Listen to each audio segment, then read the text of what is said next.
பாஸ்போர்ட்டுக்கு ஈஸியாக ஆன்லைனில் அப்ளை பண்ணலாம். அது எப்படிங்கிற சொல்கிறேன். இங்கே டிஸ்பிளே கேமரா இந்த வெப்சைட்டில் போனீங்கன்னா பாஸ்போர்ட் அப்படின்னு ஒரு பட்டன் இருக்கும். அந்த பட்டனை கிளிக் பண்ணுங்க. இப்போ இங்கே பாஸ்போர்ட் அப்ளை பண்ணுறதுக்கு முன்னாடி உங்களுக்குன்னு ஒரு அக்கௌண்ட்டை ரிஜிஸ்டர் பண்ணும். ஸோ ரிஜிஸ்டர் நியூ யூசர்னு இருக்கும். இந்த பட்டனை கிளிக் பண்ணி உங்களுக்குன்னு ஒரு அக்கௌண்ட்டை ரிஜிஸ்டர் பண்ணிக்கோங்க. அதுக்கப்புறம் லாகின் பண்ணதுக்கப்புறம் ஃப்ரெஷ் பாஸ்போர்ட்னு இருக்கும். அந்த பட்டனை கிளிக் பண்ணீங்க அப்படின்னா பாஸ்போர்ட்டோடைய டைப்பை செலக்ட் பண்ண சொல்லுவாங்க. அதெல்லாம் செலக்ட் பண்ணிட்டு நெக்ஸ்ட் பட்டனை கிளிக் பண்ணுங்க.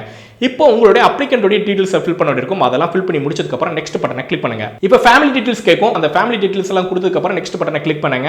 உங்களுடைய அட்ரஸ் டீடைல்ஸ் கேட்கும். அதையும் ஃபில் பண்ணி முடிச்சதுக்கு அப்புறம் நெக்ஸ்ட் பட்டனை கிளிக் பண்ணுங்க.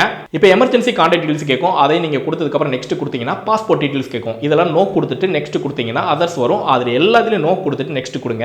இப்போ உங்க பாஸ்போர்ட் வந்து ப்ரிவியூ வரும். அதை பார்த்து செக் பண்ணிட்டு நெக்ஸ்ட் கொடுத்தீங்கன்னா உங்களுடைய டேட்டா பர்த்துக்கும் அட்ரஸ் ப்ரூஃபுக்கும் டாக்குமெண்ட் கேட்கும். அதையும் செலக்ட் பண்ணிட்டு சப்மிட் பண்ணீங்க அப்படின்னா பேமெண்ட் பே பண்ண சொல்லுவாங்க. பேமெண்ட் கட்டினதுக்கு அப்புறம் பார்த்தீங்கன்னா அப்பாயின்மெண்ட் நீங்க ஆன்லைன்ல எடுக்க வேண்டியிருக்கும். அப்பாயின்மெண்ட் எடுத்ததுக்கு அப்புறம் டைரக்டா பாஸ்போர்ட் ஆஃபீஸ்க்கு நீங்க விசிட் பண்ண வேண்டியிருக்கும். அங்க வெரிஃபிகேஷன் முடிச்சதுக்கு அப்புறம் உங்களுக்கு நியரஸ்ட் இருக்கக்கூடிய போலீஸ் ஸ்டேஷன்லையும் வந்து வெரிஃபிகேஷன் பண்ணுவாங்க. வெரிஃபிகேஷன் எல்லாம் கம்ப்ளீட் ஆனதுக்கு அப்புறம் பார்த்தீங்கன்னா உங்களுடைய பாஸ்போர்ட் வந்து உங்க வீட்டுக்கே அனுப்பிடுவாங்க.